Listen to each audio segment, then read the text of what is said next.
का revision class first है। इसमें बेसिकली हम लोग 3 यूनिट कवर करेंगे, unit number 1, unit number 2, unit number 3। तो मैं आपको शॉर्ट टाइम में थ्योरी, जो इंपॉर्टेंट थ्योरीज़ हैं, जो इंपॉर्टेंट बुलेट पॉइंट्स है वो समझाऊंगा और कुछ MCQs करवाऊंगा, जो कि पूरे के पूरे टॉपिक को आप आसानी से रिवाइज कर पाएंगे। दोस्तों ये पार्टिकुलर रिवीजन सेशन 2 लोगों का हेल्पफुल है। जिन लोगों ने अपना सिलेबस कंप्लीट कर रखा है उनके लिए ये रिवीजन सेशन है, वो रिवाइज कर पाएंगे इंपॉर्टेंट पॉइंट्स को, और जिन्होंने सिलेबस नहीं कंप्लीट किया है तो वो केवल इस रिवीजन सेशन को देख कर जाए। मैं MCQs को आसानी ढंग में समझाने का प्रयास करूँगा, तो वो भी इसका हेल्प ले सकते हैं। दोस्तों शुरुआत करते हैं अपने MCQ सेशन को अपने पहले कंसेप्ट के साथ। तो दोस्तों सबसे पहला कंसेप्ट है हमारा, पहला कंसेप्ट है हमारा ये फर्स्ट टॉपिक हमारा यूनिट 1 है, यूनिट 1 से। तो दोस्तों यूनिट 1 में सबसे इम्पॉर्टेंट स्टार्ट करते हैं पहले कंसेप्ट के साथ। तो फादर ऑफ इकोनॉमिक्स, ये क्वेश्चन पूछा जा सकता है कि फादर ऑफ इकोनॉमिक्स किसे कहा जाता है। तो ध्यान रखिएगा, father of economics Adam Smith साहब को कहा जाता है। उसके बाद दोस्तों जो नेक्स्ट क्वेश्चन है वो पूछा जाता है कि एक बुक का नाम है inquiry into the nature and cause of the wealth of nation. ये 1776 में पब्लिश हुआ। ये किसके द्वारा लिखा गया? तो ये एडम स्मिथ के द्वारा लिखा गया। दोस्तों उसके बाद जो नेक्स्ट कंसेप्ट है वो है दोस्तों एडम स्मिथ ने, according to Adam Smith, economics को एडम स्मिथ ने क्या कहा था। तो इकोनॉमिक्स की परिभाषा एडम स्मिथ ने कैसे दी थी? तो उन्होंने कहा था study of how wealth is produce and consumed, कैसे वेल्थ को प्रोड्यूस किया जाता है और कैसे वेल्थ को कंज्यूम किया जाता है, ये एडम स्मिथ साहब ने कहा था।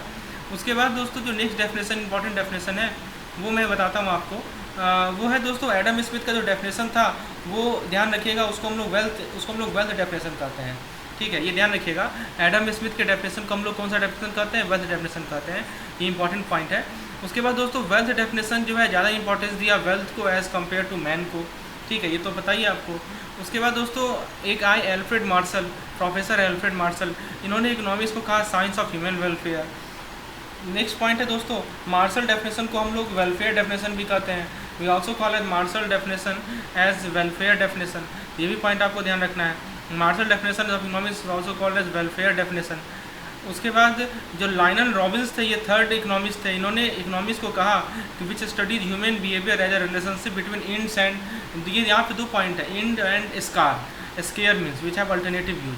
ठीक है, तो रॉबिन्स जो का जो डेफिनेशन था उसको हम लोग स्कार्सिटी डेफिनेशन भी कहते हैं। ठीक है, तो रॉबिन्स का डेफिनेशन को हम लोग क्या कहते हैं दोस्तों? स्कार्सिटी डेफिनेशन कहते हैं। ये पॉइंट को ध्यान रखिएगा। चलिए उसके बाद दोस्तों हम लोग स्कार्सिटी डेफिनेशन को थोड़ा सा एनालाइज करें। तो देखिए स्कार्सिटी डेफिनेशन में क्या कहा गया कि मैन का जो वांट है वो अनलिमिटेड है और उसका जो मीन्स है उसको सेटिस्फाई करने का वो लिमिटेड है और उसका अल्टरनेटिव यूज है। तो उसकी ये सब चीज़ हम लोग ऑलरेडी डिस्कस किए हुए हैं। तो इकोनॉमिक्स को साइंस ऑफ चॉइस भी कहा जाता है। ठीक है, इसके अलावा दोस्तों ये 3 पॉइंट थे, उसको मैंने यहाँ पे समराइज़ किया है एक टेबल के फॉर्म में, आप देख सकते हैं। एक है हमारा वेल्थ डेफिनेशन। ठीक है, तो वेल्थ डेफिनेशन आप देख सकते हैं जो कि एडम स्मिथ ने दिया है। इसे फादर ऑफ मॉडर्न इकोनॉमिक्स भी कहा जाता है और इन्होंने inquiry into nature and cause of wealth of nation book लिखा। दूसरा डेफिनेशन है वेलफेयर डेफिनेशन, ये अल्फ्रेड मार्शल ने लिखा। और तीसरा डेफिनेशन है स्कार्सिटी डेफिनेशन, ये लॉर्ड रॉबिन्स ने दिया था, जिन्होंने इंड एंड स्कार्स मीन्स बताया था इकोनॉमिक्स को। और एक और बुक है general employment, general Theory of employment, ये दिया था, ये बुक लिखा है जेएम किन्स ने। चलिए, तो ये समराइज हो गया फैक्ट को। अब दोस्तों इसके बाद हम लोग देखते हैं नेक्स्ट कंसेप्ट। मैं आपसे पूछा जाएगा दोस्तों माइक्रो इकोनॉमिक्स के फाउंडर का नाम बताइए। ठीक है, तो आप माइक्रो इकोनॉमिक्स के फाउंडर का नाम याद रखिएगा, एडम स्मिथ को ही माइक्रो इकोनॉमिक्स का फाउंडर कहा जाता है। फिर आपसे पूछा जाएगा कि माइक्रो इकोनॉमिक्स होता क्या है। तो यहाँ पे हम इकोनॉमिक्स को इंडिविजुअल, ग्रुप या कंपनी लेवल पे पढ़ते हैं, तो वो हमारा माइक्रो इकोनॉमिक्स कहलाता है। अब पूछेगा माइक्रो इकोनॉमिक्स को हम लोग प्राइस थ्योरी क्यों कहते हैं? क्योंकि ये डिमांड और सप्लाई को अपने अकाउंट में लेता है, किसका? इंडिविजुअल यूनिट्स का। ठीक है, और उस बेसिस पे किसी प्रोडक्ट का प्राइस को डिटरमाइन करता है, ये ध्यान रखना है। एक है दोस्तों स्लाइसिंग मेथड। ठीक है, तो दोस्तों एक स्लाइसिंग मेथड क्या है? ये एक ऐसा मेथड है जिसके थ्रू हम लोग माइक्रो इकोनॉमिक्स स्टडी करते हैं under behaviour of economic unit. ठीक है, तो under micro economics the economic units are divided into smaller individual unit which are then studied in detail. तो इस स्प्लिटिंग का मेथड है उसे हम लोग स्लाइसिंग मेथड कहते हैं। दूसरा पॉइंट आता है दोस्तों मैक्रो इकोनॉमिक्स के बारे में। तो मैक्रो इकोनॉमिक्स क्या होता है? दोस्तों मैक्रो इकोनॉमिक्स जो है हम लोग पूरे नेशनल इकोनॉमिक को स्टडी करते हैं एज अ होल, तो ये हमारा मैक्रो इकोनॉमिक्स कहलाता है। और ये उस इशू पे फोकस करता है जो कि हमारे नेशन को अफेक्ट करता है, जो हमारे वर्ल्ड को अफेक्ट करता है। ठीक है, तो मैक्रो इकोनॉमिक्स का मैं आपको कुछ उदाहरण दूँ, तो उदाहरण के तौर पर आप ले सकते हैं दोस्तों। देखिए उदाहरण के तौर पर आप GDP ले लीजिए। ठीक है, फिर आप अनएम्प्लॉयमेंट रेट ले लीजिए, जीडीपी हुआ दोस्तों, अनएम्प्लॉयमेंट रेट हुआ, प्राइस इंडिसेस हुआ, तो ये all of these are micro economics unit. तो दोस्तों किसी भी, तो इसको मैं समराइज़ किया हूँ फैक्ट को, देखिए यहाँ पे अगले नेक्स्ट स्लाइड में आप देख सकते हैं दोस्तों, ये देखिए माइक्रो इकोनॉमिक्स आपका इंडिविजुअल पीपुल के डिसीजन को स्टडी करता है, और मैक्रो इकोनॉमिक्स आपका इंटायर नेशन को स्टडी करता है दोस्तों। यहाँ पे इंडिविजुअल इनकम इंडिविजुअल आउटपुट आएगा, और यहाँ पे आपका नेशनल इनकम नेशनल आउटपुट आएगा। जीडीपी, अनएम्प्लॉयमेंट रेट और प्राइस इंडेक्सेस या इन्फ्लेशन, ये सभी मैक्रो इकोनॉमिक्स के क्या हैं, इंडिकेटर्स हैं। चलिए इसके बाद दोस्तों जो नेक्स्ट पॉइंट है वो है हमारा इकोनॉमिक ऑर्गेनाइजेशन के वो कौन कौन से 3 मेन प्रॉब्लम्स हैं। What to produce, in which quantity, how to produce, ठीक है, and for whom to produce. ये 3 मेन इंपॉर्टेंट आपके प्रॉब्लम्स हैं इकोनॉमिक ऑर्गेनाइजेशन के। तो उस बेसिस पे हम लोग इकोनॉमी को 3 पार्ट में क्लासीफाई करते हैं दोस्तों। एक है हमारा मार्केट इकोनॉमिक्स, तो मैं इसको शॉर्ट में आपको समझा देता हूँ। मार्केट इकोनॉमिक्स बेसिकली होता क्या है, तो मार्केट इकोनॉमिक्स को हम लोग कैपिटलिस्ट इकोनॉमिक्स भी कहते हैं। तो दोस्तों देखिए मार्केट इकोनॉमिक्स में क्या है, हाँ इसको मैं यहाँ समझाता हूँ। एक ऐसा इकोनॉमिक सिस्टम है जिसमें दोस्तों प्रोडक्शन और प्राइस जो है वो डिटरमाइन किया जाता है unrestricted competition between privately own business. मतलब जो बिजनेस प्राइवेट ओन रहते हैं उनके बीच में जो कंपटीशन है वो डिसाइड करती है प्रोडक्शन और प्राइस को, ठीक है। और यहाँ जो एक्टिविटी रहता है वो अनप्लान्ड होता है, कोई सेंट्रल अथॉरिटी नहीं होती है इसको ऑर्गेनाइज करने के लिए, लेकिन ये डिटरमाइन किससे होता है, supply and demand of goods and services. इसका एग्जांपल मैं आपको दूँ तो यूनाइटेड स्टेट, इंग्लैंड और जापान इसका बेस्ट एग्जांपल है। हम लोग स्टडी कर रहे हैं मार्केट इकोनॉमी का, यानी कैपिटलिस्ट इकोनॉमी का, ठीक है दोस्तों। इसके अलावा जो कैपिटलिस्ट इकोनॉमी मार्केट इकोनॉमी को हम लोग इंटरचेंजेबली यूज करते हैं, लेकिन हल्का सा दोनों में डिफरेंस है, क्योंकि जो हमारा कैपिटलिस्ट और मार्केट सिस्टम का बेसिस है वो है law of supply and demand, ठीक है। जिस बेसिस पे हम लोग प्राइस और प्रोडक्शन को डिटरमाइन करते हैं। चलिए उसके बाद दोस्तों नेक्स्ट है हमारा सोशलिस्ट इकोनॉमी। सोशलिस्ट इकोनॉमी को हम लोग कमांड इकोनॉमी भी कहते हैं। मीन्स एक ऐसा इकोनॉमिक सिस्टम जो कि गवर्नमेंट रेगुलेट करती है इस तरह ताकि वो वेलफेयर को इंश्योर कर सके और इक्वल अपॉर्चुनिटी को इंश्योर कर सके किसी भी सोसाइटी में लोग रह रहे हैं उसको। तो सोशलिस्ट इकोनॉमी में क्या होता है कि प्राइवेट कंपनीज़ को अलाउ नहीं किया जाता है गुड्स एंड सर्विसेज के प्राइस को डिटरमाइन करने के लिए, ठीक है। तो ये ध्यान रखना है आपको, this is all part of government. तो government plays a very important role in socialist और कमांड इकोनॉमी, ठीक है। और दोस्तों ये सोशलिस्ट का जो आइडिया है वो कार्ल मार्क्स के द्वारा दिया गया है, और फ्रेडरिक एंगल्स ने अपने बुक कम्युनिस्ट मैनिफेस्टो में भी इसका आइडिया दिया था। इसके बाद दोस्तों सोशलिज्म का मतलब होता है all thing to all man. तीसरा टाइप इकोनॉमी है वो है मिक्स्ड इकोनॉमी, जिसमें आपका कैपिटलिस्ट का मार्केट बेस्ड सिस्टम का कॉम्बिनेशन होता है, ठीक है। इसके अंदर जैसे privately property right, free trade, privatisation, socialist element like regulation and the welfare, ये सब आता है दोस्तों। तो 1991 में क्या हुआ कि India began to loosen it economic restriction, ठीक है। तो and increase level of liberalisation, जो उदारीकरण हुआ 1991 में, इस कारण से क्या हुआ कि गवर्नमेंट कंट्री का जो प्राइवेट सेक्टर था उसमें ग्रोथ आ गया। और आज के डेट में इंडिया को मिक्स्ड इकोनॉमी कहा जाता है, इसमें प्राइवेट, पब्लिक और जॉइंट सेक्टर को एग्जिस्ट करते हैं। एक इंपॉर्टेंट डेफिनेशन पूछा जाता है दोस्तों, लेजर्स फेयर क्या होता है, इसके बारे में थोड़ा सा जानकारी ले लीजिए। लेजर्स फेयर एक बेसिकल इकोनॉमिक फिलॉसफी है फ्री मार्केट कैपिटलिज्म का, जो कि गवर्नमेंट इंटरवेंशन को अपोज करता है, ठीक है। तो ये एक्सट्रीम थ्योरी है आपका कैपिटलिज्म का, एक्सट्रीम केस ऑफ कैपिटलिज्म। ये जो थ्योरी था वो डेवलप हुआ French physiocrats during the 18th century. It is extreme case of market economy, और इसका मतलब होता है अलाउ टू डू, ठीक है दोस्तों। एक और टर्म है जिसका मतलब होता है सेट्रिस पैरिबस। सेट्रिस पैरिबस का मीनिंग आप लोग ध्यान रखिएगा। सेट्रिस पैरिबस का लैटिन फ्रेज है, इसका मतलब होता है all other thing being equal. Other thing being equal means other thing held constant.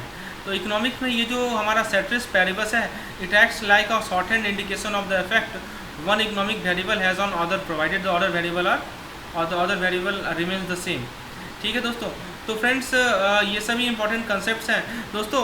यदि आपको इस तरह के पीडीएफ की रिक्वायरमेंट है और आपके पास जो ये नेक्स्ट 2 वीक बचा हुआ है, जो भी समय बचे हुए हैं, इसमें आपको यदि एमसीक्यूज़ मैक्सिमम से मैक्सिमम प्रैक्टिस करनी है दोस्तों, ये तो मैं पेड पीडीएफ प्रोवाइड करूंगा, आप मुझे इस नंबर पे व्हाट्सएप कीजिए। तो दोस्तों आपको मैं डिटेल बताऊंगा कैसे आप उस पीडीएफ को एक्सेस कर सकते हैं। ये आपको पीडीएफ काफ़ी हेल्पफुल होगी अपने रिवीजन के लिए। ये एमसीक्यूज़ को खाली एमसीक्यूज़ को सॉल्व कीजिए, चीज़ों को रिवाइज करते चलिए। तो ये सब चीज़ हमको मैंने समराइज़ किया है एक पार्टिकुलर टेबल में, आप देख सकते हैं। देखिए ये टेबल है दोस्तों, इस टेबल में आप देखिए, इस टेबल में मैंने चीज़ों को समराइज़ किया है। तो यहाँ पे आप देखिए कि एक तरफ है हमारा मार्केट इकोनॉमी, एक तरफ है हमारा कमांड इकोनॉमी, और बीच में है हमारा मिक्स्ड इकोनॉमी, ठीक है। अब दोस्तों मार्केट इकोनॉमी में प्राइवेट सेक्टर का रोल होता है, कॉमन इकोनॉमी में गवर्नमेंट सेक्टर का रोल होता है, और मिक्स इकोनॉमी में दोनों का रोल होता है। तो इंडिया अपना यहाँ पे है, यूके, यूएस और जापान हमारा मार्केट इकोनॉमी में है, चाइना, नॉर्थ कोरिया और सोवियत यूनियन हमारा कमांड इकोनॉमी में है। और मार्केट इकोनॉमी का जो एक्सट्रीम केस होता है उसको हम लोग लेजर फेयर इकोनॉमी कहते हैं। मार्केट इकोनॉमी का दूसरा नाम होता है कैपिटलिस्ट इकोनॉमी, कमांड इकोनॉमी का दूसरा नाम होता है सोशलिस्ट इकोनॉमी। ये सब चीज़ आपको ध्यान रखना है। चलिए उसके बाद दोस्तों नेक्स्ट पॉइंट पे आते हैं हम लोग। नेक्स्ट पॉइंट है दोस्तों हमारा ये इनविजिबल हैंड को हम लोग स्किप करते हैं। हाँ, ये बुक ध्यान रखिएगा, एडम स्मिथ का एक बुक है, 1959 में बुक डाला था उन्होंने, थ्योरी ऑफ मोडल सेटलमेंट, और उसका दूसरा वर्जन है inquiry into the nature and cause of the wealth of nation. ये बुक ध्यान रखिएगा, इससे क्वेश्चन पूछा जा सकता है। चलिए, तो ये था हमारा चैप्टर नंबर 1 यूनिट नंबर 1 का रिवीजन। जो इंपॉर्टेंट पॉइंट्स थे वो हमने डिस्कस किए। अब दोस्तों हम लोग यूनिट नंबर 2 पे आते हैं। यूनिट नंबर 2 है हमारा डिमांड एंड सप्लाई। तो डिमांड एंड सप्लाई वाला जो टॉपिक है उसको हम लोग स्टडी करते हैं डिटेल में। तो शुरुआत करते हैं अपने डिमांड एंड सप्लाई टॉपिक को। तो ये जो थ्योरी ऑफ सप्लाई और डिमांड है, ये इंटरेक्शन, ये एक्सप्लेन करता है इंटरेक्शन किसके बीच में इंटरेक्शन दोस्तों, सेलर और बायर के बीच का। ठीक है, तो एक है हमारा किसी रिसोर्स का सेलर होगा और किसी रिसोर्स का आपका बायर होगा, उसके बीच के इंटरेक्शन को ही शो करता है। ये प्राइस, किसी गुड्स के प्राइस और उसके willingness and the willingness of the people to either buy or sell, इसके बीच में रिलेशनशिप को एस्टैब्लिश करता है। दोस्तों प्राइस बढ़ेगा तो लोग क्या होंगे, लोग supply, people are willing to supply more and demand less, obvious सी बात है। ठीक है, and vice versa when price fall. तो इस थ्योरी को हम लोग, ये जो थ्योरी है ये 2 लॉ पे बेस्ड है, एक है लॉ ऑफ डिमांड और एक है law of supply, law of demand और लॉ ऑफ सप्लाई। दोस्तों ये जो थ्योरी है, ये 2 थ्योरी आपस में इंटरेक्ट करती है, जिसके बेसिस पे हम लोग किसी भी गुड्स का एक्चुअल मार्केट प्राइस डिटरमाइन कर सकते हैं। तो लॉ ऑफ डिमांड क्या कहता है, इसको समझ लीजिए, शॉर्ट में मैं समझाता हूँ दोस्तों। लॉ ऑफ डिमांड कहता है कि अदर थिंग हेल्ड कांस्टेंट, बाकी चीज़ को आप कांस्टेंट रखिए, एट अ हायर प्राइस, जब प्राइस ज़्यादा रहेगा तो बायर कम डिमांड करेंगे किसी भी गुड्स का। सिंपल सी भाषा में समझा रहा हूँ कि सिंपल सी बात है कि ज़्यादा प्राइस रहेगा तो बायर उस गुड का कम डिमांड करेंगे। लॉ ऑफ डिमांड जो है सेट्रिस पैरेबस को ही से स्टडी करता है कि आपका प्राइस, ठीक है, और आपका क्वांटिटी डिमांड के बीच में इन्वर्स रिलेशनशिप है। ठीक है, और इसी को हम लोग कहते हैं डिमांड शेड्यूल भी कहते हैं, और इसी को हम लोग डिमांड कर्व भी कहते हैं। डिमांड शेड्यूल क्या होता है, एक टेबल होता है। देखिए एक टेबल बना लीजिए आप, ठीक है, एक टेबल ऐसा बनाइए।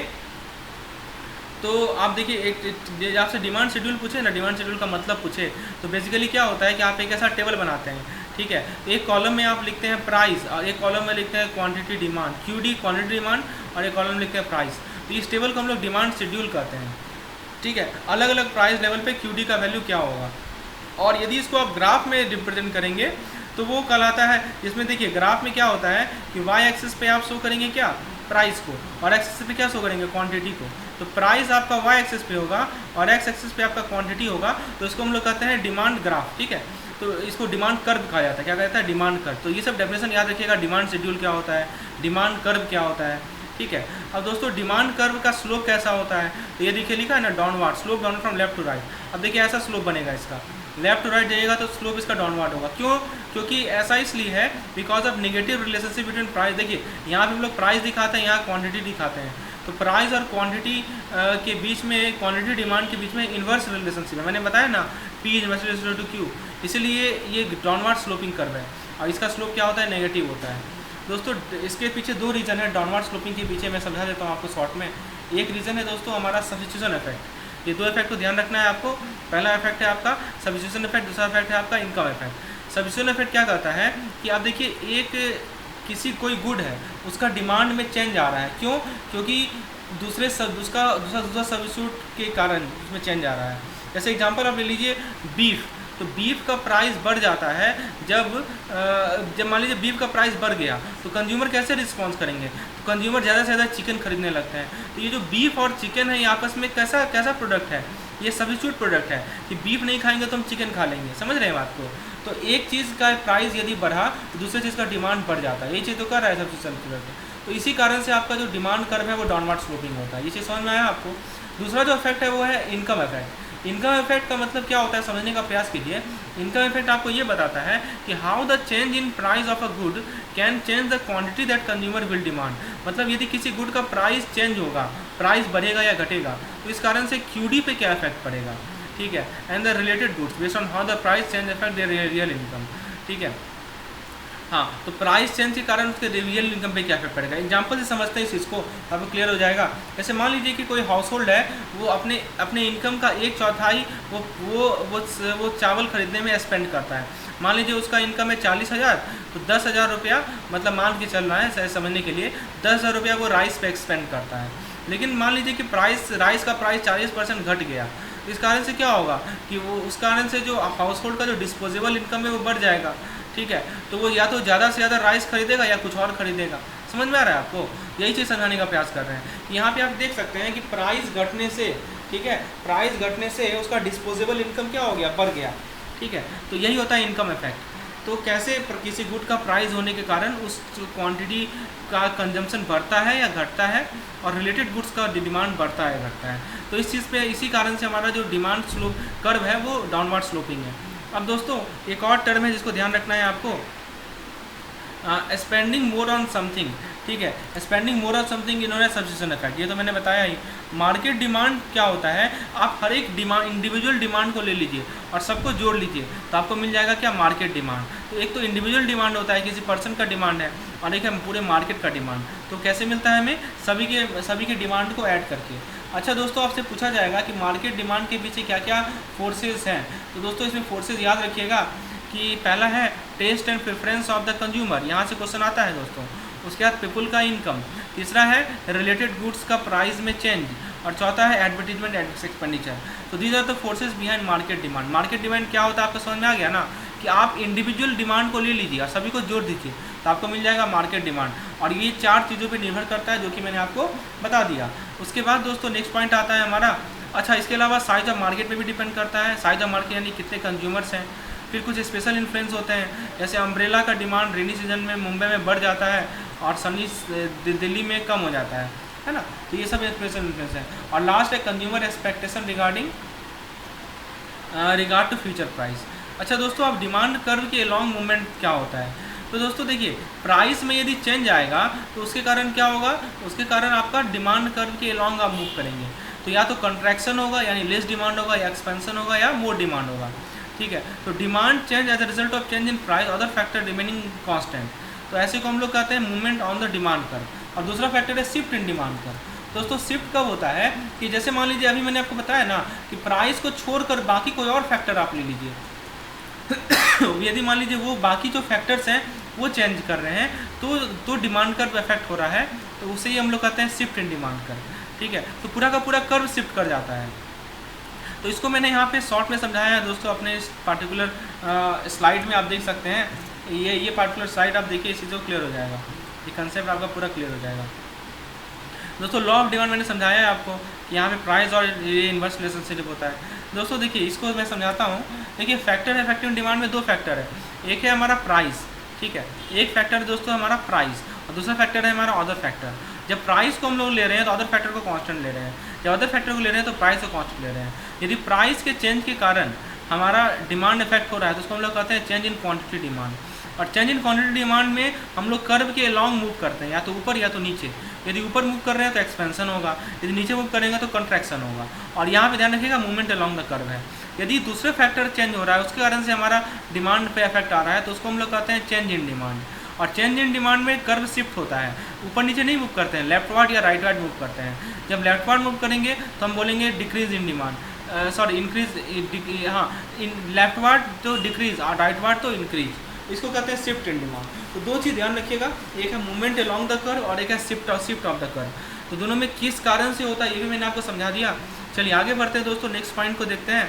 क्योंकि ये रिवीजन सेशन है तो मैं आपको फास्ट में लेकर चल रहा हूँ दोस्तों। जैसे हमने लॉ ऑफ डिमांड देखा, सिमिलर बेसिस पे लॉ ऑफ सप्लाई है जो कि कहता है कि यदि हम अदर थिंग को कांस्टेंट रखें तो हायर प्राइस पे seller will supply more of economic good, ठीक है। तो यहाँ पे पॉजिटिव रिलेशनशिप दिखा रहा है किसके बीच का, प्राइस और क्वांटिटी सप्लाई के बीच का, ठीक है। कि ज़्यादा प्राइस है तो ज़्यादा क्वांटिटी सप्लाई होगा, इसे ही कहते हैं हम लोग लॉ ऑफ सप्लाई।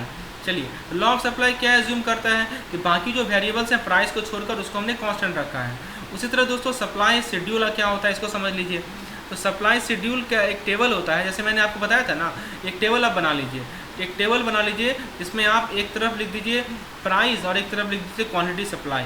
तो ये जो टेबल होता है उसको हम लोग सप्लाई शेड्यूल कहते हैं। और यदि आप इसको ग्राफ पे प्लॉट करेंगे जहाँ पे प्राइस आपका वाई एक्सिस पे हो और क्वांटिटी सप्लाई आपका एक्स एक्सिस पे हो, तो उसको हम लोग कहते हैं सप्लाई कर्व। और सप्लाई कर्व कैसा होता है? पॉजिटिव स्लोप होता है, अपवर्ड स्लोपिंग होता है ना। और इसके पीछे रीज़न क्या है? Law of diminishing return. ये ध्यान रखिएगा, क्वेश्चन पूछ सकता है आखिर ये अपवर्ड स्लोप क्या होता है? तो लॉ ऑफ डिमिनिशिंग रिटर्न। अब लॉ ऑफ डिमिनिशिंग रिटर्न क्या होता है इसको मैं शॉर्ट में समझा देता हूँ दोस्तों। लॉ ऑफ डिमिनिशिंग रिटर्न को हम लोग principle of diminishing marginal productivity भी कहते हैं। This is called principle of diminishing marginal productivity.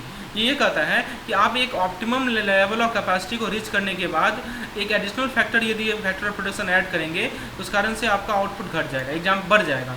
Example लेते हैं, एक वर्कर है जो कि 100 यूनिट पर आवर वर्क करता है 40 घंटा तक। हाँ वो देखिए 1 घंटा में 100 यूनिट प्रोड्यूस करता है वर्कर 40 घंटा तक, लेकिन 41st आवर में क्या होगा कि आउटपुट उसका 100 की जगह 90 हो जाएगा। इसे ही कहते हैं डिमिनिशिंग रिटर्न। ठीक है, क्यों? क्योंकि आउटपुट जो है वो डिक्रीज होना स्टार्ट हो गया है या घटना स्टार्ट हो गया है। ठीक है, तो ये जो ऑप्टिमम लेवल ऑफ कैपेसिटी हो जाता है, अब वहाँ पे आप एडिशनल फैक्टर ऑफ प्रोडक्शन को ऐड करेंगे तो वहाँ पे आपका आउटपुट कम रेट से इंक्रीज होगा। यही चीज़ कहता है लॉ ऑफ डिमिनिशिंग रिटर्न। तो याद रखिएगा, सप्लाई शेड्यूल का जो पॉजिटिव स्लोप है उसके पीछे रीज़न क्या है? Law of diminishing return. Demand slope का जो पॉजिटिव स्लोप है उसके पीछे रीज़न क्या है? सब्स्टिट्यूशन इफेक्ट और इनकम इफेक्ट। ये सब की पॉइंट्स है जो कि ध्यान रखना है। इसके बाद दोस्तों कौन कौन से फैक्टर्स हैं जो कि सप्लाई कर्व को इफेक्ट करते हैं? कॉस्ट ऑफ प्रोडक्शन, ध्यान रखिएगा, इस सबसे क्वेश्चन आएगा। Price of related goods, government policies, ठीक है, फिर special factor like weather, productivity of worker, technological improvement. अब दोस्तों इसमें 2 टर्म है, एक है movement along the supply curve और एक है शिफ्ट ऑफ सप्लाई कर्व। दोस्तों वही चीज़ जो कि मैंने समझाया है कि देखिए सप्लाई कर्व का मैं समझा देता हूँ दोस्तों। यहाँ पे देखिए, यहाँ भी सप्लाई को जो फैक्टर अफेक्ट करते हैं वो भी 2 फैक्टर्स हैं, एक है प्राइस और एक है अदर फैक्टर। जब प्राइस की बात करेंगे उसे हम लोग कहते हैं चेंज इन क्वांटिटी सप्लाई। इसमें आप सप्लाई कर्व के लॉन्ग मूव करते हैं। ठीक है, जैसे देखिए, जैसे ये प्राइस है, ये क्वांटिटी है, ये सप्लाई कर्व है हमारा। तो जब ऊपर जा रहे हैं तो एक्सपेंशन इन सप्लाई होगा, जब नीचे आ रहे हैं तो कंट्रैक्शन इन सप्लाई होगा। उसी तरह अदर फैक्टर के कारण यदि प्राइस हमारा, सप्लाई हमारा चेंज हो रहा है, इफेक्ट हो रहा है, उसके लिए टर्म रखा गया है चेंज इन सप्लाई। इसके लिए इसको कहते हैं शिफ्ट ऑफ सप्लाई कर्व। ये हमारा सप्लाई कर्व है, लेकिन ये राइटवार्ड शिफ्ट हो रहा है या लेफ्टवार्ड शिफ्ट हो रहा है, डिपेंडिंग ऑन कि सप्लाई घट रहा है कि बढ़ रहा है। तो ये हमारा एक दो चीज़ आपको समझ में आ रहा है, एक है movement along the supply curve और एक है शिफ्ट इन सप्लाई कर्व। दोनों कंसेप्ट को क्लियर रखिएगा, जैसे डिमांड में था सिमिलर आपका सप्लाई में है। ठीक है, चलिए, तो ये चीज़ आपको क्लियर हो गया। अब जैसे मान लीजिए कि कुछ नॉन प्राइस फैक्टर का एग्जांपल आप दे दीजिए। जैसे मान लीजिए कि cost of factor of production, tax rate, state of technology, natural factor, ये सभी के सभी चेंज हो रहे हैं, तो सप्लाई तो आपका चेंज होगा ना, तो शिफ्ट होगा सप्लाई। ठीक है, जैसे मान लीजिए कि आपने इम्प्रूव टेक्नोलॉजी को इंडस्ट्री में इंप्लीमेंट कर लिया, इस कारण से क्या होगा? कॉस्ट ऑफ प्रोडक्शन आपका घट जाएगा और प्रोडक्शन ज़्यादा से ज़्यादा यूनिट आप प्रोड्यूस कर पाएंगे, इस कारण से क्वांटिटी सप्लाई बढ़ जाएगा, है ना। तो एक होता है जॉइंट सप्लाई। जॉइंट सप्लाई कब होता है? जब गुड्स एंड सप्लाई टुगेदर। तो जब गुड्स का सप्लाई टुगेदर होता है उसको लोग जॉइंट सप्लाई कहते हैं। चलिए, उसके बाद दोस्तों एक इक्विलिब्रियम के स्टेट समझ लीजिए। इक्विलिब्रियम का मतलब क्या होता है वो जरा समझ लीजिए। इक्विलिब्रियम एक ऐसा स्टेट होता है दोस्तों यहाँ पे मार्केट सप्लाई और मार्केट डिमांड आपस में बैलेंस हो जाता है। ये की पॉइंट ध्यान रखिएगा। एक ऐसा स्टेट होगा जहाँ पे सप्लाई और डिमांड आपस में बैलेंस हो जाते हैं और प्राइस आपका स्टेबल हो जाता है। ठीक है, तो जो ओवर सप्लाई, समझिए बात को, ये चीज़ ध्यान दीजिएगा। ओवर सप्लाई यदि गुड्स का हो रहा है, ठीक है, मतलब सप्लाई ज़्यादा है अपने गुड्स का, उस कारण से क्या होता है? प्राइस घटता है। इस कारण से क्या होता है? डिमांड बढ़ता है। ध्यान दीजिएगा, सप्लाई आपका बढ़ेगा, ठीक है, तो प्राइस आपका घटेगा, तो आपका डिमांड जो है दोस्तों वो बढ़ेगा। ठीक है, लेकिन यदि आपका अंडर सप्लाई है या शॉर्टेज है तो उस कारण से प्राइस बढ़ेगा और लेस डिमांड होगा। ठीक है, तो ये ध्यान रखना है आपको। तो इक्विलिब्रियम को आप यदि ग्राफिकली देखना चाहते हैं तो ये देखिए, ये पर्टिकुलर ग्राफ आपका इक्विलिब्रियम का है। ये देखिए, प्राइस यहाँ पे वाई एक्सिस पे है और दोस्तों आप देख सकते हैं कि क्वांटिटी हमारा एक्स एक्सिस पे है। तो ये हमारा है, this is negatively sloping, this is demand curve and this is positive supply curve. इस पॉइंट पे इंसेट करता है, उसको हम इक्विलिब्रियम प्राइस कहते हैं। इसका दूसरा नाम होता है मार्केट क्लियरिंग प्राइस। ध्यान रखिएगा, इस रीजन में सरप्लस है क्योंकि आपका सप्लाई डिमांड से ज़्यादा है, और इस रीजन में शॉर्टेज है क्योंकि सप्लाई कम है, शॉर्ट डिमांड ज़्यादा है। तो दोस्तों अब आप यहाँ से इस 4 ग्राफ को देखिए। यहाँ पे आप देख सकते हैं कि कैसे डिमांड के चेंज होने के कारण इक्विलिब्रियम आपका शिफ्ट होता है। इसी चीज़ को मैं थ्योरी में आपको समझा दूँ शॉर्ट में। तो दोस्तों देखिए, यदि मान लीजिए कि डिमांड बढ़ा, इंक्रीज इन डिमांड के कारण क्या होगा? इक्विलिब्रियम प्राइस बढ़ेगा। जैसे कि आप देख सकते हैं पहले वाले ग्राफ में देखिए, डिमांड आपका पहले डी था, बढ़ के हो गया D1 तो इक्विलिब्रियम अभी ई से हो गया, बढ़ के हो गया E1। समझ में आ रहा है ना? वही चीज़ कर रहा है कि डिमांड यदि आपका बढ़ेगा तो इक्विलिब्रियम का जो प्राइस है वो बढ़ेगा, लेकिन यदि डिमांड घटेगा तो इक्विलिब्रियम प्राइस घटेगा। अब यहाँ देखिए ना, इस केस में देखिए डिमांड आपका पहले डी था, अब घट के D1 हो गया, तो इक्विलिब्रियम प्राइस ही घट के आपका E1 हो गया। चीज़ आपको समझ में आ रही है? चलिए, तो उसी तरह सप्लाई में यदि बढ़ोतरी होती है तो सप्लाई में जरा बढ़ोतरी होती है तो ग्राफ देखिए, सप्लाई बढ़ गया, मतलब आप भी देखिए पहले था SS, अब बढ़ के हो गया S1 तो प्राइस, तो इक्विलिब्रियम प्राइस क्या हो गया, इक्विलिब्रियम प्राइस भी देखिए बढ़ गया, है ना। तो सप्लाई भी बढ़ेगा तो हमारा इक्विलिब्रियम प्राइस क्या होगा, सॉरी सप्लाई बढ़ेगा तो इक्विलिब्रियम प्राइस आपका घटेगा, ठीक है। तो दोस्तों सप्लाई बढ़ना, यहाँ पे एक चीज़ समझिए, सप्लाई बढ़ना, यहाँ पे सप्लाई बढ़ा है ना, तो इक्विलिब्रियम प्राइस आपका घट रहा है, और यहाँ पे सप्लाई घटा है तो इक्विलिब्रियम प्राइस आपका बढ़ेगा। ये क्वेश्चन पूछा जाता है दोस्तों, ये ध्यान रखिएगा कि डिमांड बढ़ेगा तो इक्विलिब्रियम प्राइस बढ़ेगा, सप्लाई बढ़ेगा तो इक्विलिब्रियम प्राइस आपका घटेगा। यहाँ से थ्योरेटिकल क्वेश्चन पूछा जाता है, इसके लिए ध्यान रखिएगा, काफ़ी इंपॉर्टेंट कंसेप्ट मैं समझा रहा हूँ। इक्विलिब्रियम का मतलब होता है एक ऐसा स्टेट जहाँ पे कोई चेंज नहीं हो। तो इक्विलिब्रियम पे जो बायर और सेलर है वो कोई चेंज नहीं करना चाहते हैं, मतलब इस प्राइस पे quantity demand by buyer is equal to quantity supply by the seller. तो जो भी मार्केट फोर्स है डिमांड की और सप्लाई के, वो हार्मोनी में ऑपरेट करता है इक्विलिब्रियम प्राइस पे, ठीक है। इसे मार्केट क्लियरिंग प्राइस भी कहा जाता है। तो नॉर्मल एक होते हैं नॉर्मल गुड्स, तो जो कि जब भी इनकम बढ़ता है, जो जिसके कारण जब इनकम बढ़ेगा तो डिमांड बढ़ेगा, इसको नॉर्मल गुड्स कहते हैं। एक होते हैं इन्फीरियर गुड्स, जिसमें डिमांड घटता है जब लोगों का इनकम बढ़ता है, ठीक है। तो नॉर्मल गुड्स का अपोजिट होता है ये इन्फीरियर गुड। एक होते हैं लग्जरी गुड्स, तो वो क्या है कि ये हाईली डिजायरेबल होते हैं एक कल्चर में, है ना, लग्जरी गुड्स जो होते हैं। एक होते हैं रिलेटेड गुड्स, तो रिलेटेड गुड्स में आपका एक सब्स्टिट्यूट गुड आता है, जैसे मैंने आपको बीफ और शुगर और जैगरी बताया था, है ना, और एक कॉम्प्लीमेंट्री गुड्स होते हैं। तो जैसे मान लीजिए कि शू और सॉक, ये कॉम्प्लीमेंट्री, मतलब दोनों का ज़रूरत है एक साथ, तो ये हमारे रिलेटेड गुड्स होते हैं। एक होते हैं गिवन गुड्स, इतना डिटेल में आपसे नहीं पूछा जाएगा, तो जो भी काम का पॉइंट था मैंने आपको समझा दिया। अब दोस्तों हम लोग थर्ड यूनिट पे आते हैं, जो कि है अपना मनी सप्लाई एंड इन्फ्लेशन। तो ये हमारा रिवीजन सेशन है, मैं ट्राई कर रहा हूँ आपको सारे इंपॉर्टेंट पॉइंट्स को क्लियर करते चलने का। दोस्तों थर्ड लेसन में जो इंपॉर्टेंट पॉइंट थे, आइए उसे देखते हैं।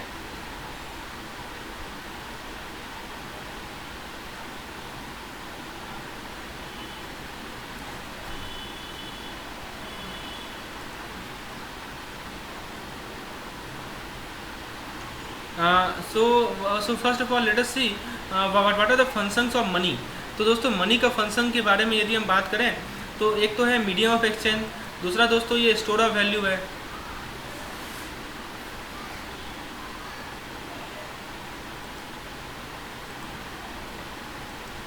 और तीसरा दोस्तों ये मेजर ऑफ वैल्यू है। तो ये मनी का 3 फंक्शन आप लोग ध्यान रखेंगे।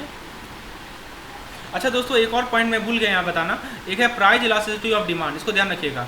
ये होता है percentage change in quantity demand upon percentage change in price, ठीक है। तो ये फुल फॉर्म कभी कभी ये इससे न्यूमेरिकल क्वेश्चन पूछा जाता है, तो ये इसको भी ध्यान रखना है आपको। Price elasticity of demand short में हम लोग PED कहते हैं, ठीक है। आइए हम लोग मनी को दोबारा स्टडी करते हैं।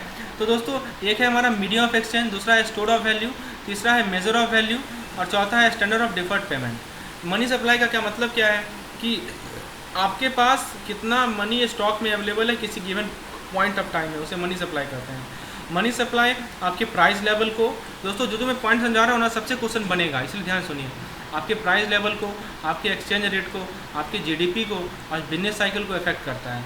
और एक होता है दोस्तों वेलोसिटी ऑफ मनी, ये इसका फुल फॉर्म याद रखिएगा। वेलोसिटी ऑफ मनी बेसिकली एक रेशियो है। आप क्या कीजिए, मनी सप्लाई को लिख दीजिए नंबरेटर में, इस पर भी न्यूमेरिकल क्वेश्चन पूछा जाता है, और दोस्तों आप GDP को रख दीजिए डिनोमिनेटर में। ये जो रेशियो होता है दोस्तों मनी सप्लाई और GDP के बीच का, इसको हम लोग कहते हैं वेलोसिटी ऑफ मनी। अब आपका प्रश्न ये उठता है दोस्तों कि आप मनी सप्लाई का कॉमन मेजरमेंट क्या है, what are the common measures of money supply. तो दोस्तों एक है हमारा M0, ठीक है। सबसे पहले हम लोग इसको मैं समझाता हूँ, इसको समझने के लिए मैं आपको एक टेबल समझाता हूँ, इससे आपको तुरंत क्लियर हो जाएगा। इस डायग्राम को देखिए, ये डायग्राम से आपको क्लियर हो जाएगा M0, M1, M2 क्या होता है। दोस्तों देखिए यहाँ पे आपका दोस्तों ये है आपका नैरो मनी। नैरो मनी में आता है currency with Janata plus demand deposit, ठीक है। ये हमारा नैरो मनी होता है। इसमें यदि आप टाइम डिपॉजिट जोड़ देंगे तो आपका हो जाएगा M3। M3 होता है आपका ब्रॉड मनी, ठीक है। उसके बाद दोस्तों लिक्विडिटी के हिसाब से देखिए तो M1 में सबसे ज़्यादा लिक्विडिटी होता है, उसके बाद M2 में आता है, उसके बाद M3 में आता है, उसके बाद M4 में आता है। उसके बाद दोस्तों यदि आप नैरो मनी में से पोस्ट ऑफिस अदर सेविंग को जोड़ेंगे तो आप M2 पे आ जाते हैं, ठीक है। और दोस्तों आप M4 के पे आने के लिए M3 का सहायता लेना पड़ता है। M3 में से पोस्ट ऑफिस आप जोड़ दीजिए, ठीक है, M3 में से पोस्ट ऑफिस आप जोड़ दीजिएगा तो आपको मिल जाएगा क्या, M4 मिल जाएगा। तो इस टेबल से आप लोग दिमाग में माइंड मैप बना सकते हैं। और आइए यही चीज़ को मैं आपको थ्योरेटिकली भी दिखा दूँ यहाँ पे, ठीक है। तो दोस्तों देखिए थ्योरेटिकली भी आपको मैं यहाँ पे बता देता हूँ।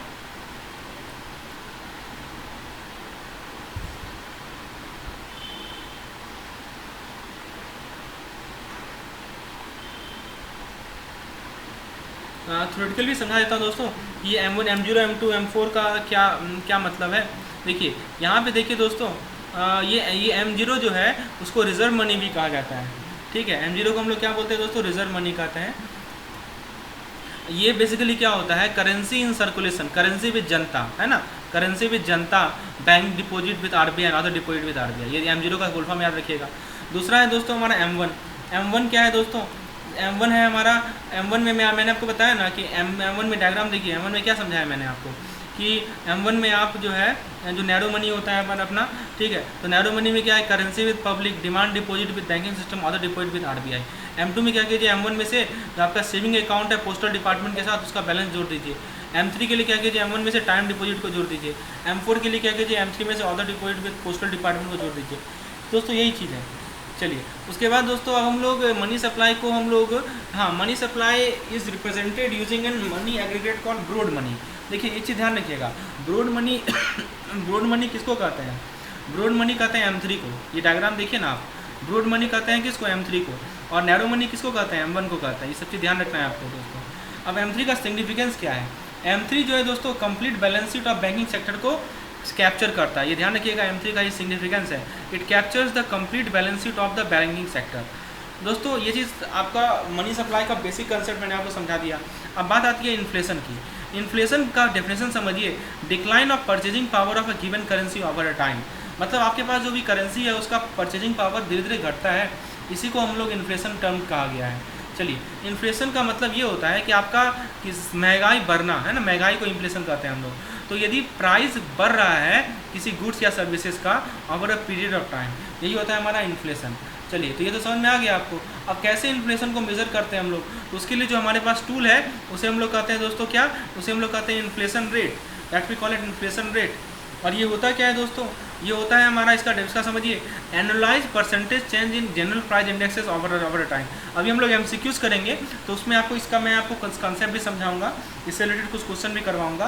तो दोस्तों 3 मेन काउज है इन्फ्लेशन का, एक है डिमांड पुल इन्फ्लेशन, ठीक है, एक है हमारा कॉस्ट पुश, बेसिकली 2 समझिए, कॉस्ट पुश इन्फ्लेशन, एक है डिमांड पुल। ध्यान दीजिएगा, डिमांड पुल है, ठीक है, एक है पुल और एक है हमारा पुश। तो कॉस्ट पुश और डिमांड पुल, ठीक है। तो डिमांड पुल इन्फ्लेशन में क्या होता है कि when there are not enough product और services being produced to keep up with the demand causing their price to increase. मतलब समझिए कि आपके पास ऐसा सिचुएशन आ जाए, ठीक है, जब प्रोडक्ट ही नहीं हो या सर्विसेज ही नहीं हो, ताकि डिमांड खूब है मार्केट में, ठीक है, लेकिन आपके पास प्रोडक्ट सर्विसेज है ही नहीं तो उसको फुलफिल कर सके, तो इस कारण से क्या होगा, प्राइस बढ़ जाएगा। दूसरा होता है कॉस्ट पुश इन्फ्लेशन।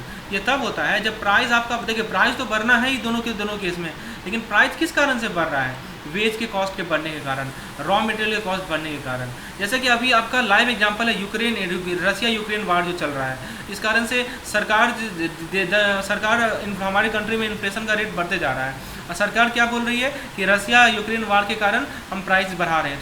तो ये किसका एग्जाम्पल है, ये कॉस्ट पुश इन्फ्लेशन का एग्जाम्पल है। क्यों, क्योंकि यहाँ पे देखिए आपका जो रॉ मटेरियल है, आपका रॉ मटेरियल वहाँ से मिल ही नहीं रहा है उस वार के कारण। तो दोस्तों इस कारण से क्या हो रहा है, रॉ मटेरियल हमारे पास है ही नहीं, तो ये कॉस्ट पुश इन्फ्लेशन है ना। तो यदि प्रोडक्शन कॉस्ट ज़्यादा हो जाएगा तो आपका सप्लाई भी क्या हो जाएगा, घट जाएगा ना। और सप्लाई घटेगा तो क्या होगा, सप्लाई घटेगा तो आपका इन्फ्लेशन आएगा, सिंपल सी बात है।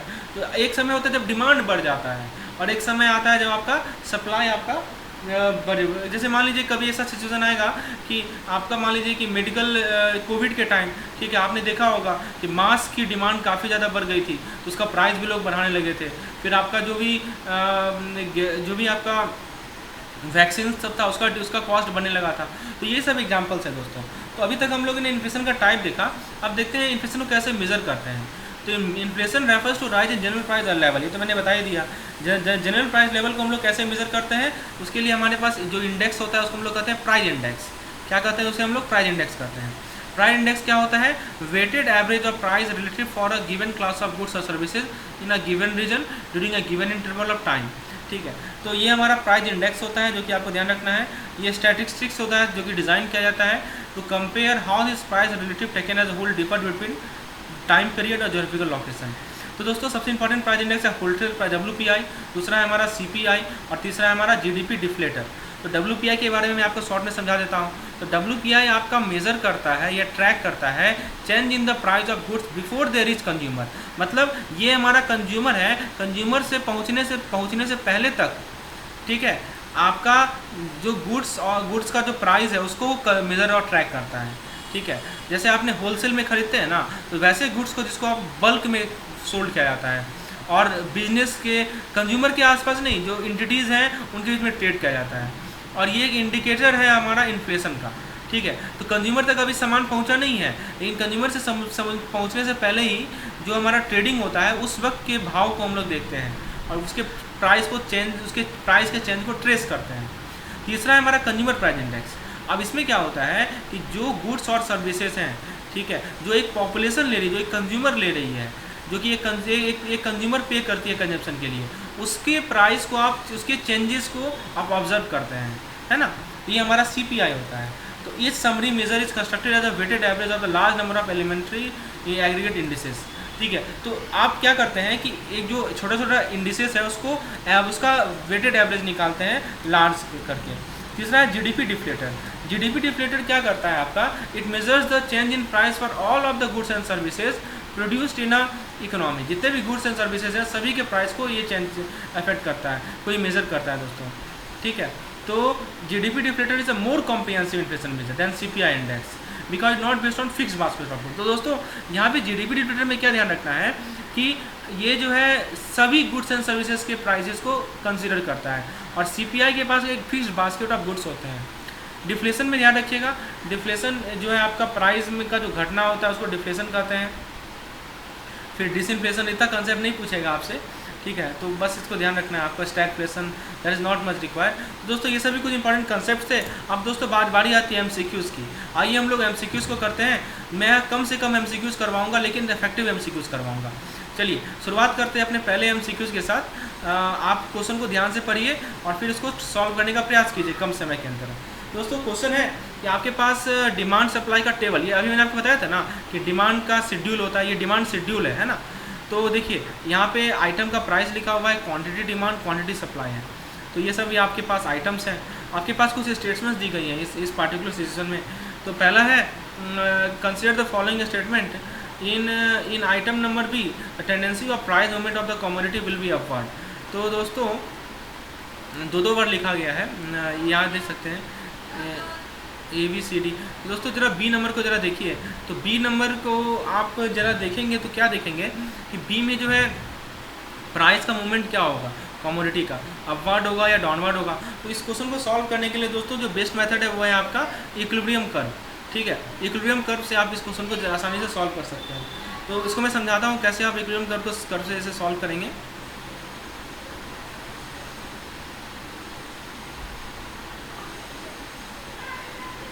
ये देखिए ये आपका प्राइस वाला एक्सिस है और ये आपका क्वांटिटी वाला एक्सिस है।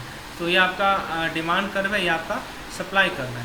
ठीक है, अब आप क्या कीजिए, कुछ पॉइंट को यहाँ पे प्लॉट कर लीजिए। इस पार्टिकुलर टेबल से जो पॉइंट दिया गया है इसको आप कुछ पॉइंट को प्लॉट कीजिए।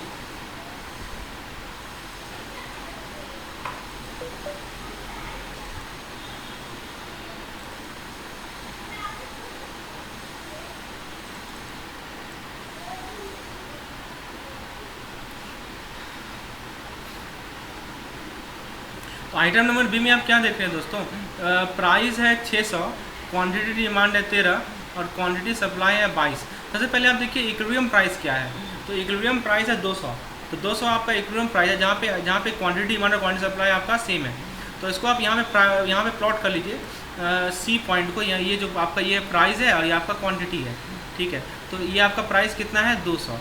200 पे आपका जो है इक्विलिब्रियम रीच हो रहा है, जैसा कि आप देख सकते हैं इस पर्टिकुलर चीज़ में। और इक्विलिब्रियम किस केस में रीच हो रहा है, तो इक्विलिब्रियम रीच हो रहा है दोस्तों आपका आप ये डी नंबर पे, ये आपका इक्विलिब्रियम है। आपसे बी केस में पूछा, तो बी केस में देखिए प्राइस है 600, डिमांड है 13 और सप्लाई है 22, ठीक है। तो प्राइस कहीं यहाँ पे होगा 600, डिमांड, ये डिमांड का कर्व है, ये सप्लाई कर्व है, डिमांड कुछ यहाँ पे होगा 13 और ये सप्लाई आपका क्या है 22 है ना। चलिए तो दोस्तों अब देखिए यहाँ पे इस सिचुएशन में क्या होगा, प्राइस पे क्या इफेक्ट पड़ेगा ये आपसे पूछा गया है। तो प्राइस का जो मूवमेंट होगा वो अपवार्ड होगा या डाउनवार्ड होगा, ठीक है। तो दोस्तों यहाँ पे प्राइस का जो मूवमेंट होगा, आप देखिए ना यहाँ पे इस पार्टिकुलर केस में यहाँ पे आपके पास सप्लाई ज़्यादा है, डिमांड कम है, तो यहाँ पे आपके पास ये एबंडेंस में मटेरियल है, ठीक है। तो दोस्तों इस केस में कोई भी चीज़ हमेशा इक्विलिब्रियम की तरफ मूव करता है, तो ये इसका प्राइस यहाँ घटेगा, है ना, प्राइस यहाँ घटेगा। तो ये जो कर रहा है कि प्राइस मूव अपवर्ड, ये गलत स्टेटमेंट, ये रॉन्ग स्टेटमेंट। फिर ऐप जरा आइटम नंबर ऐप पे आ जाइए। ऐप पे जरा देखिए, ऐप पे आपका जो प्राइस है वो 80 है, तो ऐप पे जरा देखिए दोस्तों, ऐप कहीं यहाँ पे होगा 80 है, तो 80 यहाँ मान लीजिए यहाँ पे कहीं, यहाँ पे कहीं, तो ये जो है इस रीजन में आ रहा है दोस्तों। यहाँ पे आपका शॉर्टेज है, यहाँ पे आपका सरप्लस था, यहाँ पे शॉर्टेज है, और यहाँ प्राइस मूवमेंट क्या होगा, अपवार्ड होगा। ऐप पे जो है प्राइस मूवमेंट क्या होगा, अपवार्ड होगा। ये सही स्टेटमेंट है, ठीक है। ये आपको ग्राफ से एनालाइज करना है, इन चीज़ों को ग्राफ से आप एनालाइज करना सीखिए। ठीक है दोस्तों। उसके बाद जरा सी नंबर को देखिए, आइटम नंबर डी में कह रहा है कि जो प्राइस का मूवमेंट जो है डाउनवार्ड होगा। आइटम नंबर डी तो आपका इक्विलिब्रियम पॉइंट है, तो कहेगा डाउनवार्ड, ये तो फिक्स ही रहेगा। मैंने बताया ना इक्विलिब्रियम पे कोई चेंज ही नहीं होता है। तो ये जो 3 नंबर स्टेटमेंट है वो गलत है, क्योंकि डी पे आपका प्राइस ना बढ़ेगा ना घटेगा, है ना। तो ये तो डी तो हमारा इक्विलिब्रियम है। और आइटम नंबर सी को जरा देखिए, आइटम नंबर सी भी जो है आपका ऊपर लाई करेगा, है ना। तो ये कर्व मैंने बनाया तो इसके ऊपर होगा, यहाँ पे होगा, तो ये सरप्लस रीजन होता है, और सरप्लस रीजन में प्राइस हमेशा घटता है ना। तो यहाँ पे जरा पढ़िए क्या कर रहा है स्टेटमेंट नंबर डी। तो स्टेटमेंट नंबर डी कर रहा है कि आइटम नंबर सी में जो प्राइस होगा वो डाउनवार्ड होगा। ये भी सही स्टेटमेंट है। पूछ रहा है कि कौन सा स्टेटमेंट करेक्ट है, तो हमने क्या देखा कि बी और डी यहाँ पे करेक्ट देखा है हमने, तो ऑप्शन नंबर 2 इसका करेक्ट होगा। समझ में आ गया आपको। चलिए अगला क्वेश्चन देखते हैं। आपसे कुछ स्टेटमेंट दी गई है, आपको बताना है कौन सा स्टेटमेंट करेक्ट है। तो पहला स्टेटमेंट है कि शिफ्ट इन सप्लाई का मतलब होता है कि सप्लाई में चेंज होना किसी अदर फैक्टर के कारण, due to factor of price. नहीं, गलत है। Improvement in the technology that in result in improve work productivity will let it shift to the right in supply का lower pressure of the output. यह statement सही है कि गलत है। तो टेक्नोलॉजी यदि इंप्रूव होगा तो आपका आउटपुट का प्राइस घटेगा और राइट शिफ्ट होता है, ये सही स्टेटमेंट है। और decrease in quantity supply is dependent on movement down the curve. तो क्वांटिटी सप्लाई में डिक्रीज है ना, तो ये भी सही स्टेटमेंट है ना। तो आपका पूछ रहा है कि which of the following statement is correct. तो दोस्तों आप देख सकते हैं कि यहाँ बी और सी स्टेटमेंट सही है, तो ऑप्शन नंबर 4 यहाँ पे करेक्ट होगा। दोस्तों क्वेश्चन नंबर 3 पे आते हैं। क्वेश्चन नंबर 3 में आपसे इनकरेक्ट स्टेटमेंट चूज करने कहा गया है। तो देखिए चूज द इनकरेक्ट स्टेटमेंट। पहला कह रहा है कि micro economics is primarily concern with the problem of what, how and for whom to produce. ये क्या माइक्रो इकोनॉमिक्स स्टडी है क्या? फिर कह रहा है micro economics is concern with individual entities, ये सही है। फिर कह रहा है micro economics is study of economy that include 4 major factor, house hold, firm, government and external sector, ये भी सही है। और JM Keynes published General Theory of Employment Interest समन, ये मैंने आपको समझाया है दोस्तों। ये जो जनरल एम्प्लॉयमेंट और दोस्तों जनरल एम्प्लॉयमेंट और इंडिसेस वाला कंसेप्ट था दोस्तों, ये किसने दिया है? तो ये दिया है आपका, मैंने यहाँ पे देखो लिखा है ना जनरल, ये जेएम किन्स ने दिया है। तो आपके पास जो ऑप्शंस हैं, इस ऑप्शंस में आप देख सकते हैं ये हमारा ऑप्शन नंबर ए गलत है। ये जो आपका what, how and whom to produce, ये मैक्रो इकोनॉमिक्स का कंसेप्ट है। माइक्रो इकोनॉमिक्स से कोई मतलब नहीं है। दिस स्टेटमेंट इज रॉन्ग, इसका करेक्ट आंसर होगा मैक्रो इकोनॉमिक्स। चलिए आगे बढ़ते हैं दोस्तों, क्वेश्चन नंबर 4 पे आते हैं। तो दोस्तों क्वेश्चन नंबर 4 पे है हमारा मैच द फॉलोइंग। तो कौन डेफिनेशन किसने दिया है? तो मैच द फॉलोइंग करना है आपको। चलिए जरा इसको देखते हैं। तो दोस्तों देखिए एल्फ्रेड मार्शल, तो ये हमारा एल्फ्रेड मार्शल ने क्या दिया था? तो एल्फ्रेड मार्शल ने दिया था हमारा ह्यूमन वेलफेयर डेफिनेशन। फिर एडम स्मिथ ने क्या दिया था? तो ये दिया था वेल्थ डेफिनेशन। लाइनल रॉबिन्स ने क्या दिया था? Scarcity definition. और जेएम के दिया जेएम थ्योरी ऑफ एम्प्लॉयमेंट वाला। तो ये ध्यान रखिएगा, इसको आप समरी यहाँ पे देख सकते हैं, ये हमारा समरी है। कुछ स्टेटमेंट दी गई हैं। Increase marginal cost explain why supply curve slope upward. अब बताइए मार्जिनल कॉस्ट, इसके लिए मैंने बताया था ना किसके पीछे क्या रीज़न है? इसके पीछे रीज़न है law of diminishing demand curve, ये तो गलत स्टेटमेंट है ना। उसके बाद आपसे कह रहा है price and income explain why supply curve slope upward. Price और इनकम एक्सप्लेन करता है क्या? ये गलत है। Founder of welfare economy by Alfred Marshall, ये सही है। फिर book inquiry to nation wide publish standard, ये भी सही है। तो कौन सा स्टेटमेंट करेक्ट है यहाँ पे? तो दोस्तों देखिए ये सही है आपका कि मार्जिनल कॉस्ट में बढ़ना वो आपका एक्सप्लेन करता है सप्लाई कर क्यों स्लो वाट कर रहा है। बी स्टेटमेंट यहाँ पे गलत है, बाकी ए, सी और डी स्टेटमेंट आपका क्या है यहाँ पे सही है। अगला क्वेश्चन देखते हैं दोस्तों, क्वेश्चन नंबर 6 है आपका। इसको हम लोग देखते हैं। यहाँ पे देखिए एक सिचुएशन यहाँ पे आपके सामने है। यहाँ पे देखिए ये आपका, इसको मैं समझा दूँ, यहाँ पे 600 लिखा हुआ है, ये दिख नहीं रहा होगा आपको। ये देखिए ये प्राइस है, ये क्वांटिटी डिमांड है, ये क्वांटिटी सप्लाई है, ठीक है। तो ए में कर रहा है, ए वाला सिचुएशन है, ए में कर रहा है फर्स्ट सिचुएशन ए, और B the market having surplus supply and there will be reduction in price. तो सिंपल सी बात है दोस्तों, कैसे आप पता करेंगे? तो वही आप इक्विलिब्रियम कर्व को ड्रॉ कीजिए, ठीक है। देखिए इक्विलिब्रियम कहाँ रीच हो रहा है? सी पे आपका इक्विलिब्रियम रीच हो रहा है, तो ये 65,000 है, ठीक है। तो ए पे आपका, ए या बी पे आ जाइए आप। तो ए और बी में आपका क्या है? ए और बी में प्राइस जो इस वाले रीजन में होगा, तो ये आपका शॉर्टेज वाला रीजन है ना। तो शॉर्टेज वाले रीजन में क्या होगा कि प्राइस आपका बढ़ेगा, तो ये स्टेटमेंट आपका गलत है। फिर डी और ई पे आ जाइए, तो डी और ई जो होगा दोस्तों, सॉरी यहाँ पे मैंने गलत बता दिया, यहाँ पे मैंने गलत बता दिया दोस्तों, 65, ये सॉरी ये जो आपका 80,000 होगा, ये 80,000 है, यहाँ पे मैंने गलत बताया दोस्तों। ये सही स्टेटमेंट है आपका, क्योंकि देखिए ये 80,000 है, 70,000, तो ये ऊपर वाला रीजन में लाई करेगा। तो ऊपर वाला रीजन में आपका सरप्लस जोन होता है, सरप्लस जोन में आपका प्राइस घटेगा, तो ये स्टेटमेंट सही है। फिर आपका डी और ई में आ जाइए, तो ये नीचे होगा, तो इसमें आपका प्राइस बढ़ेगा, है ना। तो ये गलत स्टेटमेंट है। और सी का इक्विलिब्रियम प्राइस आपका 50,000 है और डिमांड सप्लाई 30,000, तो ये इक्विलिब्रियम प्राइस तो आपको दिख रहा है कि इक्विलिब्रियम प्राइस आपका है 65,000, ये भी स्टेटमेंट गलत है। तो आपसे कर रहा है कि इनकरेक्ट कौन सा स्टेटमेंट है? तो बी और सी इनकरेक्ट स्टेटमेंट है ना। तो इसीलिए आंसर हो जाएगा डी, ऑप्शन नंबर डी। चलिए क्वेश्चन नंबर 7 को देखते हैं। ड्यूरिंग द ईयर 2016, अब देखिए ये एक बढ़िया क्वेश्चन है, इसको समझने का प्रयास कीजिए कि 2016 ईस्वी में क्या हुआ कि सेंट्रल गवर्नमेंट ने 7th पे कमीशन को इम्प्लीमेंट किया, ठीक है। इस कारण से इसके एम्प्लॉय के सैलरी बढ़ गए, और ये भी देखा गया कि कार का क्वान्टिटी डिमांड भी बढ़ गया, ठीक है। This trend for last few month. चलिए उसके बाद दूसरा केस में कह रहा है कि लैंडलाइन का जो डिमांड था, लैंडलाइन टेलीफोन का जो डिमांड, लैंडलाइन कनेक्शन का जो डिमांड था वो घट गया during the last few year because people opted for mobile phone despite high cost of cell phone set, क्योंकि लोग जो है स्विच कर गए मोबाइल फ़ोन की तरफ। ये दूसरा केस है। तीसरा केस में कह रहा है कि जो कंपनी टॉय मैन्युफैक्चर करती थी चाइना में, वो अपने एक्सपोर्ट को बढ़ा दी भारत में, तो क्योंकि this company were able to manufacture the toy at lower cost compare to the cost income by the earlier. चौथा केस कह रहा है the demand for laptop manufacture by company a increase substantially when the company reduce the price of is laptop as a result of reduce cost due to technological innovation. ये 4 केस दिया गया है। पहला क्वेश्चन है लॉ ऑफ डिमांड कहाँ apply होगा? तो दोस्तों लॉ ऑफ डिमांड करा है 1 to 4 में, बी करा है 1 to 4 में, सी करा है 1 3 में, डी करा है 1 4 में।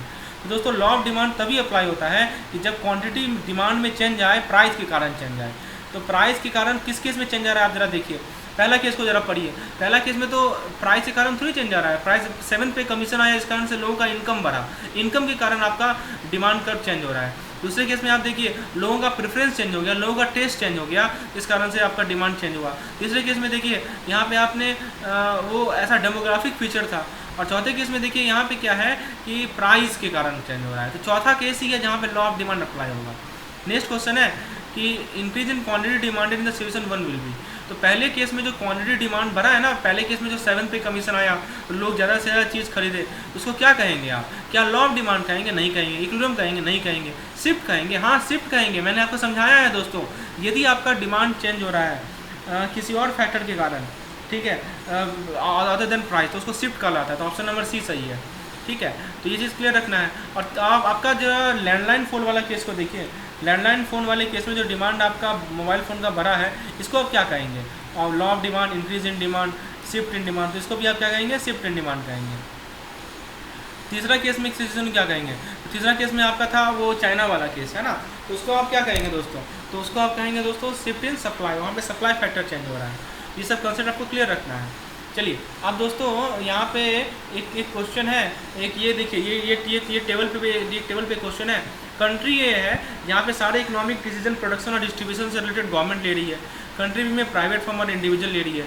कंट्री सी में इंडिविजुअल प्राइवेट फर्म ले रही है, लेकिन गवर्नमेंट इन सभी के फंक्शन को देखती है, ठीक है। फिर देखिए ऑनरशिप है कंट्री ए में गवर्नमेंट के पास, कंट्री बी में ऑनरशिप है इंडिविजुअल फर्म के पास, कंट्री सी में ऑनरशिप जो है गवर्नमेंट के पास भी है, इंडिविजुअल के पास भी है, प्राइवेट फर्म के पास भी है। फिर कंजप्शन डिसीजन में कंट्री या इंडिविजुअल ले रही है, जैसे कंट्री में इंडिविजुअल ले रही है, कंट्री सी में इंडिविजुअल ले रही है। तो दोस्तों इस बेसिस पे कुछ क्वेश्चन है। पहला क्वेश्चन है which of the statement is true, country A is following capitalist economy. तो कंट्री ए में देखिए सभी चीज़ आपका गवर्नमेंट ले रही है, तो ये तो हमारा कौन सा इकोनॉमी हुआ, ये तो आपका सोशलिस्ट इकोनॉमी हुआ ना, तो ये तो स्टेटमेंट गलत हो गया। कंट्री बी में देखिए कि इकोनॉमिक डिवीजन प्रोडक्शन डिस्ट्रीब्यूशन का प्राइवेट फर्म ले रही है, फिर ऑनरशिप है प्राइवेट फर्म के पास, ठीक है। और तीसरा कह रहा है, एक और देख लीजिए, कंजम्पशन डिटेल इंडिविजुअल ले रही है। तो दोस्तों यहाँ पे आपका मार्केट इकोनॉमी है, सही है। और जो कंट्री सी है उसमें क्या है कि उसमें तीनों मिलकर ले रही है, तो वो हमारा मिक्स इकोनॉमी होगा। तो बी और सी स्टेटमेंट आपका सही है, तो ऑप्शन को जरा देखिए, ऑप्शन नंबर बी सही होगा। समझ में आया आपको?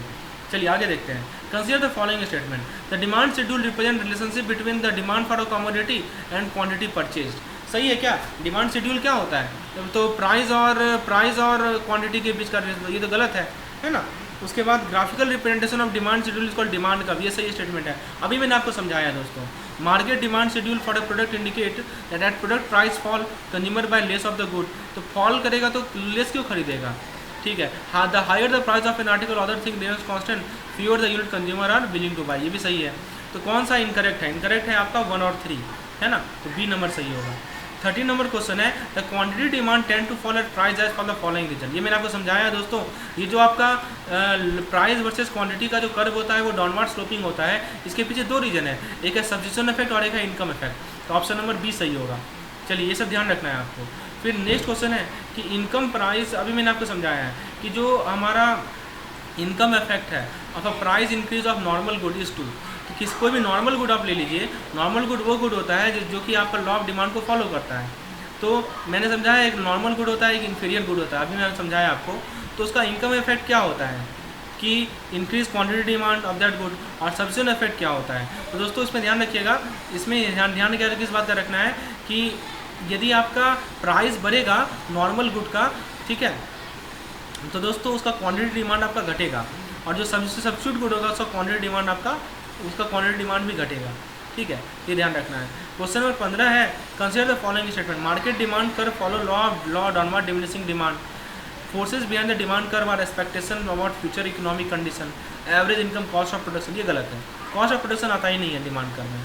Market demand curve for a community summation और इंडिविजुअल, ये सही है, ठीक है। Which are the following is incorrect. तो बी, आप ऑप्शन को जरा देखिए, A and B, A B and C, B and C. तो बी जहाँ है वो तो दोस्तों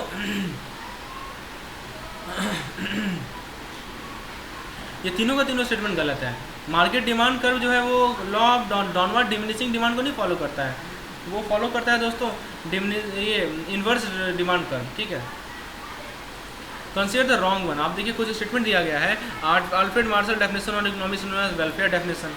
बताइए अल्फ्रेड मार्शल का जो डेफिनेशन है उसको क्या कहते हैं हम लोग? वेलफेयर डेफिनेशन कहते हैं, ठीक है।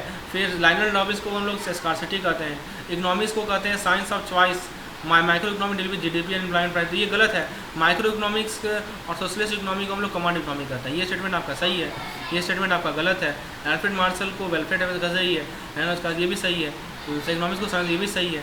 तो आपसे पूछा है कि इनकरेक्ट डेफिनेशन बताने के लिए, तो इनकरेक्ट कौन सा है दोस्तों, रॉन्ग वन कौन सा है? तो आपका चौथा नंबर रॉन्ग वन है, ठीक है। आगे क्वेश्चन नंबर 17 को देखते हैं दोस्तों। क्वेश्चन नंबर 17 में आपका ये एक बेसिकली एक आपका ये एग्ज़ाम बेस्ड क्वेश्चन है। देखिए यहाँ पे क्या हो रहा है, जैसे आप ए से डी पे जा रहे हैं, समझिए ए से डी पे आप जा रहे हैं तो आपका डिमांड बढ़ रहा है, तो ए से डी पे जा रहे हैं तो आप शिफ्ट कर रहे हैं ना, राइटवर्ड शिफ्ट में डिमांड बढ़ता है, ये सही स्टेटमेंट है, ठीक है। फिर कह रहा है ए टू ई जा रहे हैं तो डिमांड आपका ए टू ई जा रहे हैं तो डिमांड आपका decrease in quantity demand but not decrease in demand, तो ये भी सही है। क्वांटिटी डिमांड आपका ये घट नहीं रहा है, ये बढ़ रहा है, ठीक है। और movement from point A to E, आप ए से ई जा रहे हैं, reflect decrease in demand which are the following option are correct, ठीक है। तो दोस्तों इसमें करेक्ट ऑप्शन कौन सा है? तो करेक्ट ऑप्शन है इसमें हमारा ए और बी, ठीक है। पहला स्टेटमेंट सही है, और जैसे आप पॉइंट से ई जा रहे हैं तो क्वांटिटी डिमांड आपका घट रहा है लेकिन डिमांड नहीं घट रहा है ना। चलिए डिमांड वही है, क्वांटिटी डिमांड आपका घट रहा है, देखिए ना क्वांटिटी आपका घट गया ना डिमांड का, ठीक है। तो इसीलिए ऑप्शन नंबर सी गलत है, ए और बी आपका सही है। नेक्स्ट क्वेश्चन है, ये क्वेश्चन है, देखिए आप इस क्वेश्चन में आपसे सप्लाई कर्व है, ये सप्लाई कर्व है, तो increase in the supply of oil, यहाँ देखिए यहाँ पे ऑयल है, यहाँ पे इसका प्राइस है, इनकी supply movement from A to D. तो सप्लाई यदि आपका बढ़ेगा ऑयल का तो आप ए से डी जाएंगे, बताइए सही है कि क्या गलत है। फिर कह रहा है ऑयल का सप्लाई बढ़ेगा तो आप ए से बी जाएंगे, ये इधर बढ़ेंगे, ये सही है। शिफ्ट हो रहा है ना, ठीक है, प्राइस किसी और फैक्टर के कारण, ठीक है। और तो ये सब ध्यान रखना है दोस्तों। उसके बाद नेक्स्ट क्वेश्चन है, यहाँ पे फिर से ग्राफ का क्वेश्चन है, प्राइस वर्सेस क्वांटिटी का, ए टू डी। ये ऐसा क्वेश्चन हमने अभी देखा है, ठीक है, ये भी क्वेश्चन हमने देखा है अभी। आगे देखते हैं दोस्तों, ये देखिए ये इक्विलिब्रियम वाला क्वेश्चन है, इसको देखिए, यहाँ पे प्राइस है, यहाँ पे क्वांटिटी है, ठीक है। तो ये demand curve is D2, demand curve दोस्तों आपका D2 है, तो if increase in price will call demand curve. दोस्तों ये सभी क्वेश्चंस, बाकी कुछ क्वेश्चंस हैं जो कि मैंने अपने टेस्ट में दे रखे हैं, तो यदि आप इस तरह के क्वेश्चन को प्रैक्टिस करना चाहते हैं तो आप मेरा टेस्ट का हेल्प ले सकते हैं, तो आप बाकी क्वेश्चन को प्रैक्टिस कर पाएंगे। तो देखिए एक क्वेश्चन आपका इस तरह का पूछा जाता है, डिमांड फॉर प्रोडक्ट है ₹10 per unit is 400, price elasticity for demand is 1, तो आपका डिमांड 16 यूनिट पर यूनिट कितना होगा। तो you can take help of our mock test. Mock test में मैंने हर एक तरह के क्वेश्चन दे के रखे हैं, जिस तरह के क्वेश्चन आपको एग्जाम में पूछे जा सकते हैं। ये कुल मिलाकर 40 क्वेश्चन का सेट है। If you want to practice such type question you can take help of mock test. अब दोस्तों हम लोग कुछ क्वेश्चन स्टडी कर लेते हैं अपने मनी सप्लाई का भी, मनी सप्लाई का क्वेश्चन स्टडी कर लेते हैं दोस्तों। देखिए एक पहला क्वेश्चन है, नैरो मनी के अंदर क्या आता है, currency with public plus bank deposit plus post office deposit. तो दोस्तों ये स्टेटमेंट सही है क्या, बताइए। तो दोस्तों ये स्टेटमेंट आपका गलत है ना। नैरो मनी में currency with public, demand, bank deposit, post office deposit नहीं आता है। फिर प्राइमरी फंक्शन का money is the store of value of function, ये सही है, ठीक है, ये गलत है। फिर दोस्तों स्टोर ऑफ फंक्शन नहीं होता है वो। Money supply refer to the amount of money circulation economy, ये सही है। Money is anything from measure of prosperity, ये गलत है। तो ए बी और डी आपका गलत है दोस्तों। ये आपका इससे क्वेश्चन है मनी सप्लाई का, ये लिक्विडिटी प्रेफरेंस थ्योरी का। इस क्वेश्चन को देखिए जरा आप, ठीक है। इसमें कह रहा है कि ब्रॉड मनी में आपका क्या आता है, ब्रॉड मनी को M3 को कहते हैं। तो M3 में आपका currency with public plus demand deposit plus deposit RBI, ये सही है, ठीक है। तो most important money supply indicator is RBI is M1। बताइए मोस्ट इंपॉर्टेंट मनी सप्लाई कौन सा है, M3 है, मैंने बताया आपको, है ना। तो उसके बाद increase in demand for good measure growth in money supply, और फिर number of times unit of money changes hands in course of years for velocity of money.